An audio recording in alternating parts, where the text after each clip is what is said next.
Tonight is a community service of the New York Institute of Technology.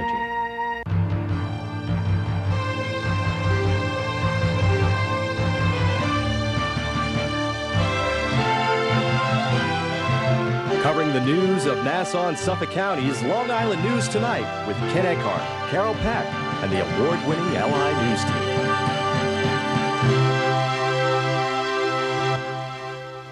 Good evening. I'm Ken Eckhart, and here's what's happening.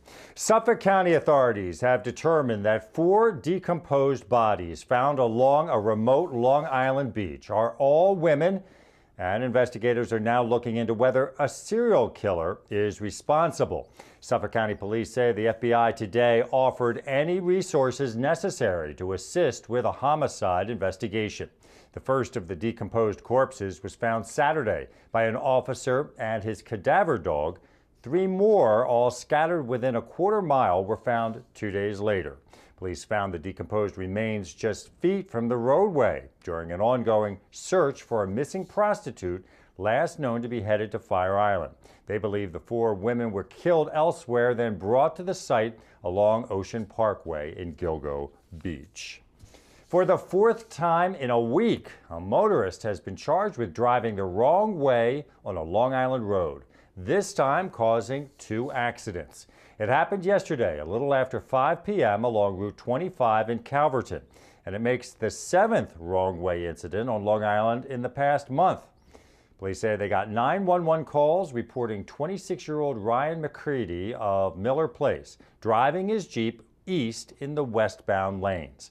By the time officers got to the scene, he had already been in 2 accidents. One motorist suffered non-life-threatening injuries. The other was uninjured. McCready has been charged with drunk driving, possession of a controlled substance, and possessing a hypodermic needle. He was hospitalized with unspecified injuries. Facebook founder and CEO Mark Zuckerberg has been named Time Magazine's Person of the Year for 2010. At 26, Zuckerberg is the youngest Person of the Year since Charles Lindbergh was selected as the magazine's first honoree. Zuckerberg has put himself on the map not only as one of the world's youngest billionaires, but also as a prominent newcomer to the world of philanthropy. We asked some Long Islanders what they think about Time Magazine's selection. People together, and I got a job through it and everything, so he's good. He deserves it.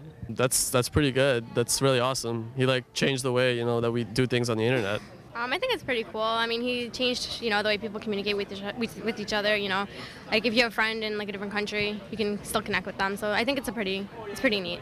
Well, he deserves it since Facebook is a popular thing nowadays.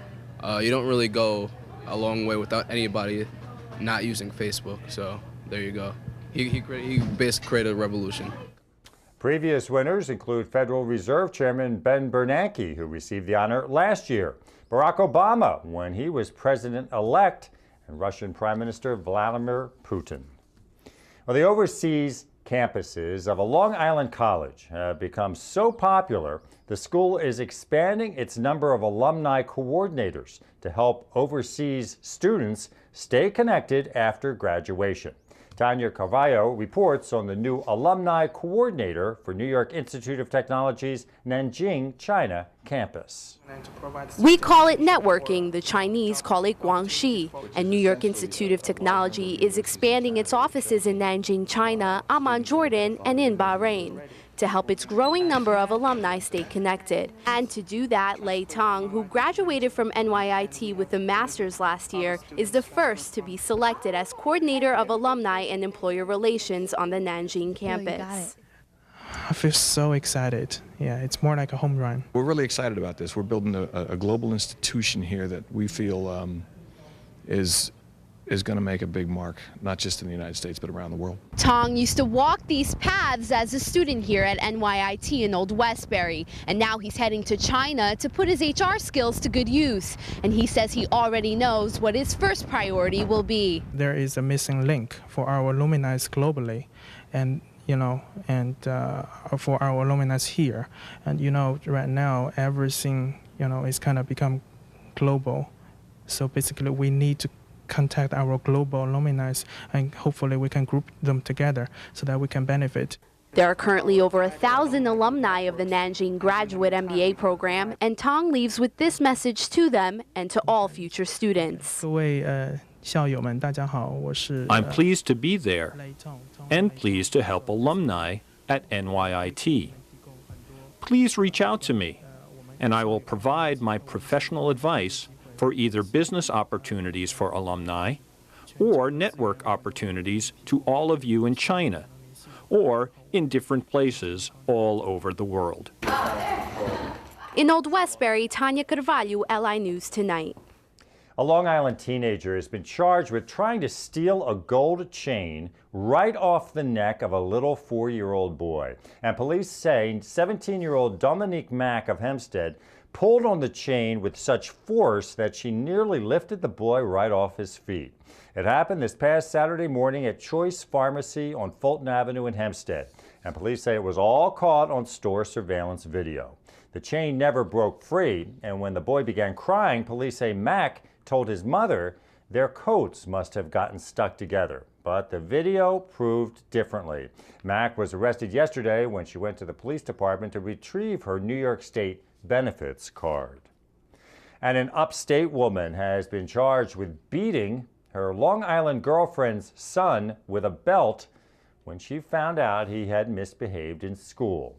Nassau County Police say 30-year-old Aja Lane of Spring Valley was at her girlfriend's home in Valley Stream on Monday and beat the 6-year-old boy with a leather belt, causing back, arm, and chest injuries. After he told teachers at school, Child Protective Services was called and the boy was taken to a local hospital for evaluation. He was then released to his mother. Lane has been charged with assault and possession of a dangerous weapon. Well, it was a down day on Wall Street today. The Dow was down just over 19 points. NASDAQ was down 10.5 points, and the S&P was down 6 1/3 points. NYIT's LI News Tonight continues after this.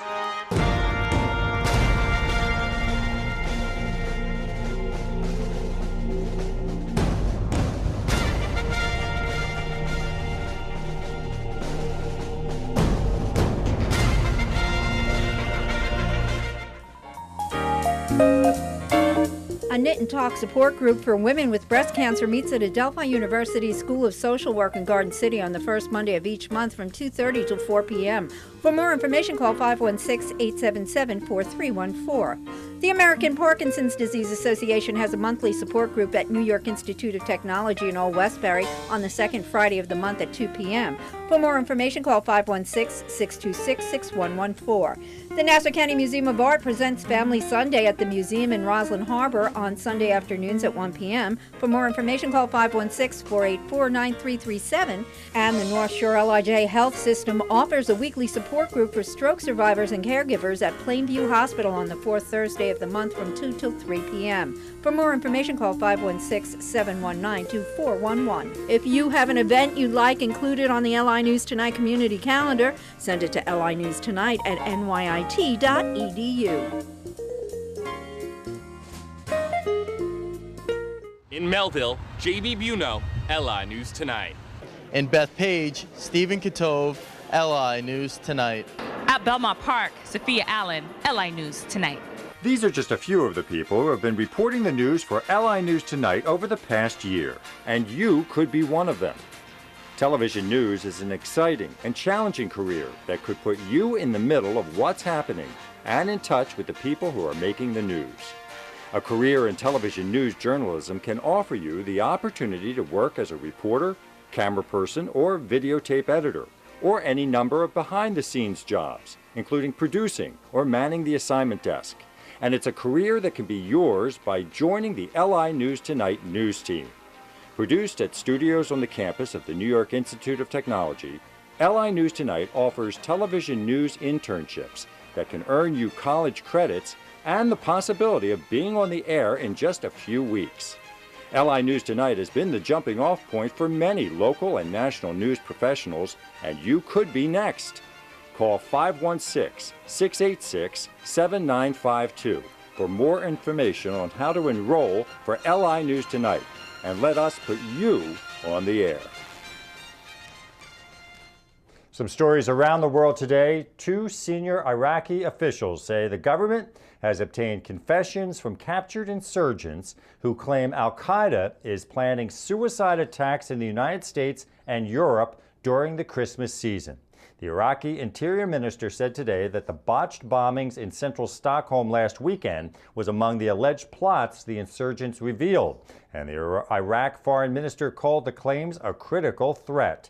Iraq has informed Interpol of the threat and alerted authorities in the United States and European countries of the possible danger.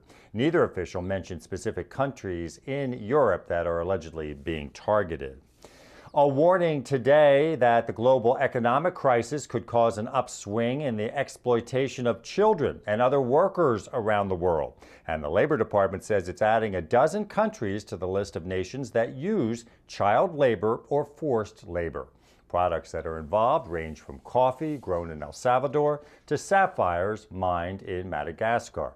The Labor Department's latest series of reports identifies 128 goods from 70 countries where child labor, forced labor, or both are used in violation of international standards. The total number of child laborers fell by about 3% from 2004 to 2008, but the rate of decline has slowed in recent years. And the animosity between Japanese whalers and protesters could be especially volatile this year, and both sides are being urged to show restraint to ensure that no one is killed. New Zealand is warning about potential problems in the waters off Antarctica. Whalers left Japan earlier this month for the Antarctic Ocean, and the Sea Shepherd Conservation Society boats left New Zealand in pursuit.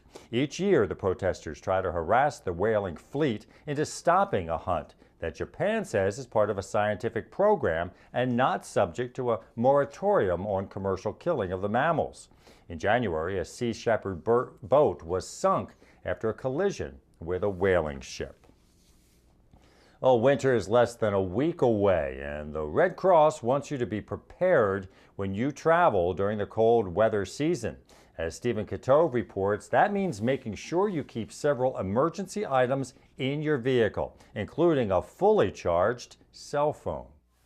With the increased amount of travel during the holiday season, travel experts say take the proper precautions. The American Red Cross in Mineola has teamed up with T-Mobile to create a checklist of items that travelers need.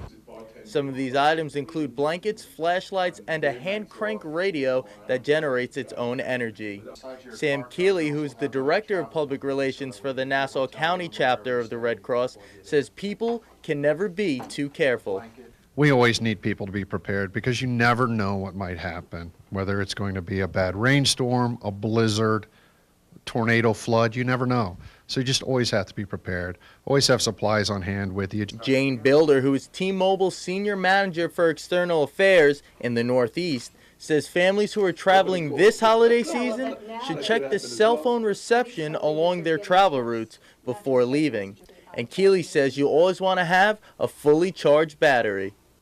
Well, before you hit the road, make sure your cell phone is charged up, and of course, bring a charger with you. Other items include personal hygiene supplies, a first aid kit, baby supplies, and extra cash. Frank Cassano, who is the Chief Executive Officer of the Nassau Red Cross, says the complete list and further information on how to travel safely can be found on their website. And the American Red Cross says by following some of their simple safety tips, such as keeping a fully charged cell phone battery, one will be prepared in case of a winter travel emergency. In Mineola, Stephen Kitove, LI News Tonight. After some scattered flurries this morning, we had a sunny and windy day today. The high was in the upper 20s. Tonight, clouds early, then skies should be clearing with a low in the mid-20s. Tomorrow, partly cloudy with a high in the low 30s. Friday, mostly sunny with a high in the mid-30s. Saturday, partly cloudy, a high in the mid-30s. And the outlook for Sunday, chance of a few snow showers with a high again in the mid-30s. And that's it for NYIT's LI News Tonight.